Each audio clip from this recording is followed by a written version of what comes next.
زبردستی والی شفاعت، جو مشرکین کا عقیدہ تھا کہ ہم جن بتوں کی عبادت کرتے ہیں وہ زبردستی اللہ کے ہاں بخشوا دیں گے کیونکہ اللہ ان کی رد نہیں کر سکتا، یہ والی شفاعت مراد ہے۔ اور کافر کی شفاعت نہیں ہو سکتی۔ جو مومن کی شفاعت ہے، جو نبی صلی اللہ علیہ وسلم اور علماء اور بزرگان دین کریں گے، وہ شفاعت قرآن ہی سے ثابت ہے۔ سورہ نبا میں اللہ نے بتایا کہ وہ کیا ہے، وہ آیت ہے کہ یوم یقوم الروح والملائکۃ صفا لا یتکلمون الا من اذن له الرحمن وقال صوابا، کوئی اللہ کے سامنے بات نہیں کر سکے گا، سفارش نہیں کر سکے گا مگر جس کو اللہ اجازت دے۔ تو وہ اللہ اجازت کس کو دے گا؟ پیغمبروں کو اور اپنے ماننے والوں کو۔ اور کس کے لیے دے گا؟ وقال صوابا، اور وہ بات بھی درست کرے، یعنی جس کی شفاعت کی میں اجازت دوں انہی کی شفاعت کرے۔ کس کی اللہ اجازت دیں گے؟ صرف ایمان والوں کی۔ اور کتنی اجازت دیں گے؟ وہ اللہ قیامت میں خود اس کی حد بندی کریں گے۔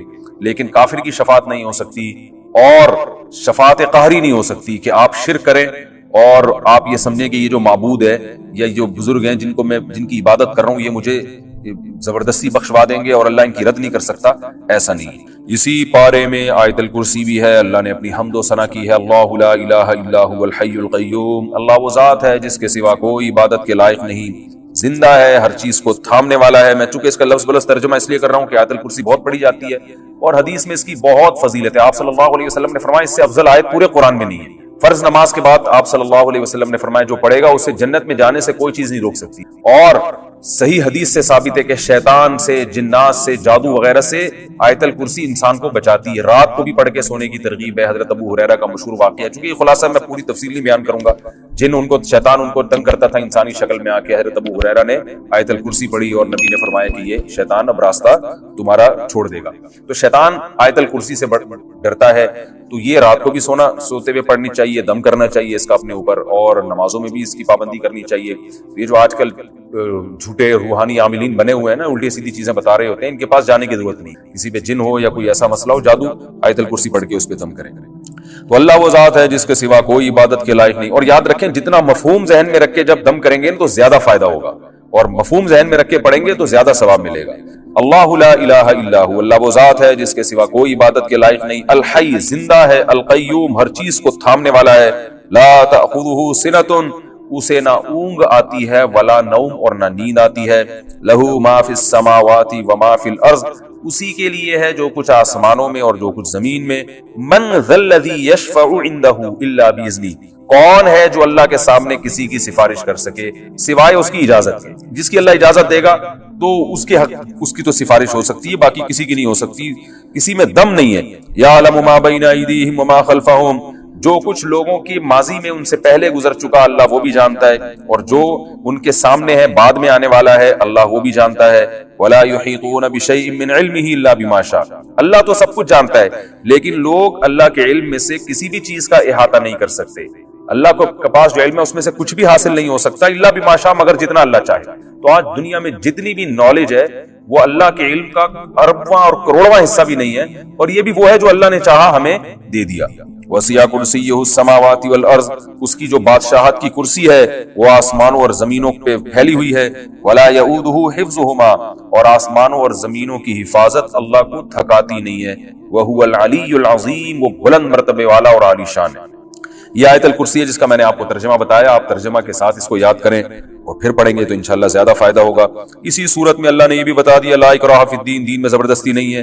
اسلام میں کافر کو گن پوائنٹ پہ مسلمان نہیں کیا جا سکتا، فقط تبین الرشد من الغی، اس لیے کہ اللہ فرماتے ہیں سیدھا راستہ اور غلط راستہ بالکل واضح ہے، اسلام اور کفر بالکل واضح ہے، تو اب گن پوائنٹ پہ کسی کو مسلمان بنانے کی ضرورت ہی نہیں ہے۔ اور جو ہے اتنا واضح ہے کہ جو بھی اس اسلام کے راستے کو فالو نہیں کرے گا وہ اپنی ہاتھوں سے اپنے آپ کو جہنم کے گڑھے میں ڈال رہا ہے، یعنی ہم نے حق اور باطل میں کوئی کنفیوژن چھوڑی نہیں۔ آج بھی آپ دیکھ سکتے ہیں اسلام کے حکام کو آپ کمپیئر کریں دیگر مذاہب سے تو دودھ کا دودھ پانی کا پانی ہو جائے گا۔